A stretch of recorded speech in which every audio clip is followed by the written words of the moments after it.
Rabbi Isaac Alfasi, a leading Jewish rabbi from 1,000 years ago who lived in the city, he taught based on a teaching of the Talmud that one of the spiritual roots of a disease is narrowness of vision.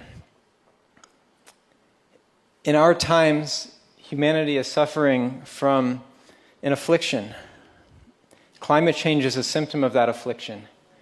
In order to address it, in order to address climate change, we need inner change. In relation to the question, when Adam and Eve ate from the tree of knowledge of good and evil, it was based on an egoistic desire. Because the Creator created within us a desire for self-gratification. On the planet today, billions of people are motivated primarily by that same egoistic desire, that desire for pleasure.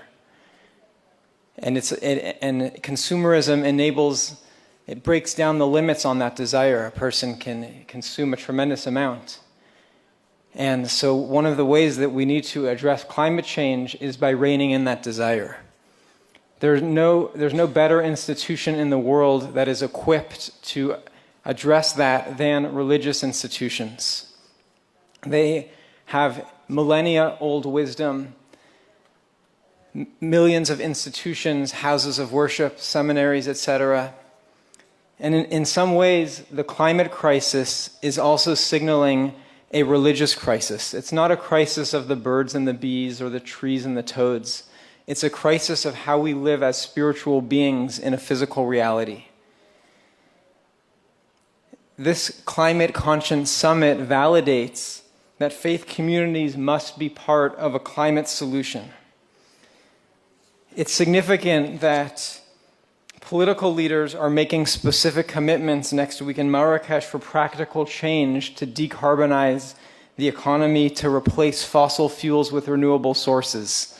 The Stone Age didn't end by running out of stones, and the fossil fuel age will not end by running out of fossil fuels. We'll have to choose to end it.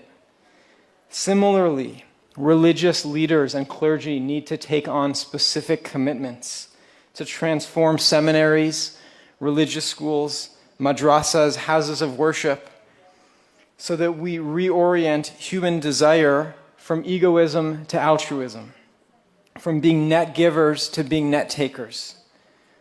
When was the last time you heard the clergy member of your house of worship give a powerful sermon or teaching on ecological sustainability? How often does that happen at your house of worship? For us to reorient human society, I think that needs to happen at least once a week or once a month. In some cases, some religious leaders never speak about this issue in their lifetime.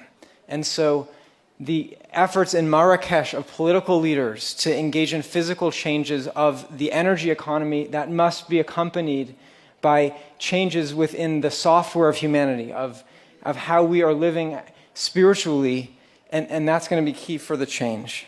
I want to conclude with a story.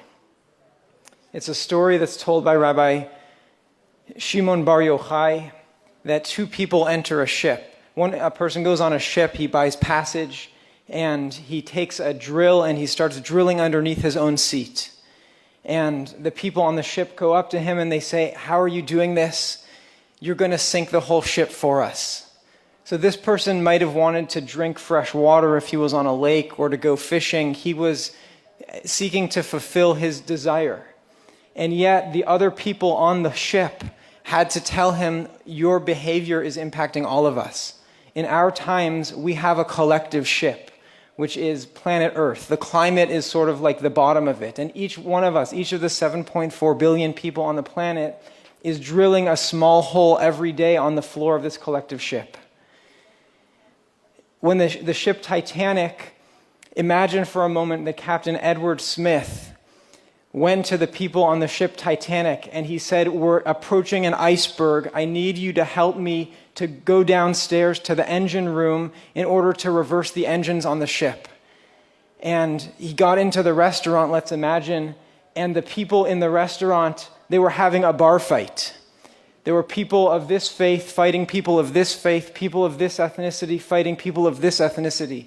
For us to truly transition to sustainability, we're also going to have to overcome our religious differences.